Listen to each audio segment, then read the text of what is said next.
So the first takedown is our outer circle sweep. So before I get into the actual a breakdown of the takedown, I want to talk about how you're supposed to catch a leg kick or a body kick first. So Mark will help throw a roundhouse kick. Now, right here, I don't actually want to stay in this position. Try to kick one more time. Ideally, in an ideal scenario, I want to take a step, a side step. I want to catch the leg as it hits the back or like my spine, which is better than if I took the kick right to my ribs, right? Because that wouldn't be good. That would be like a soft target. I'd get knocked out, right? So when someone throws a roundhouse kick, ideally I want to step and catch it so I take away the power. That's step number one. Now for this takedown, the outer circle sweep, right as I catch, or maybe even if I don't catch it on time and he actually does hit my leg, I hit my leg, right? I would rather take the hit, then catch it and react, rather than I go early on it and let's say he doesn't actually aim for my leg, he aims for my head, right? Then I would get kicked in the head. So I do want to just wait half a second until I know exactly when he's going to hit, take the hit, it'll be okay because I'm going to score a takedown from here. Now, onto the actual part of the takedown for the outer circle sweep. Once I catch, I have to make a frame.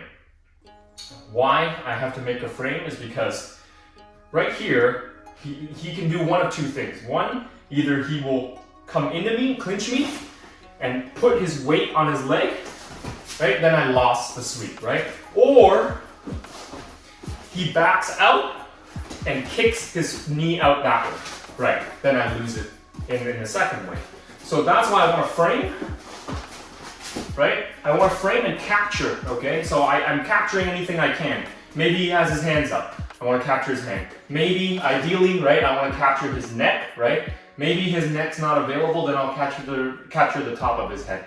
But ideally, I want to frame so that he doesn't clinch into me. That's number one. Second, grab a hold of either his shoulder or his neck.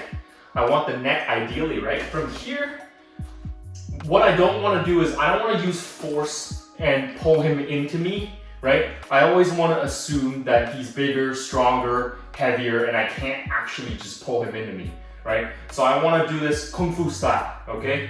Use maximum efficiency with minimum effort, okay? How do I do that? I turn in a circle, right? So the motion's gonna look like this, right? Mark's gonna hop a bit because he has to keep his balance. So if I go back to where I started here, I'm gonna turn in a circle. I'm gonna push this way with one side of my leg. I'm gonna pull this way with my arm. That's why it's called the outer circle sweep. And then I sweep with my foot as the third step. So I'm gonna do this all at once. It's just a very easy, clean takedown from there.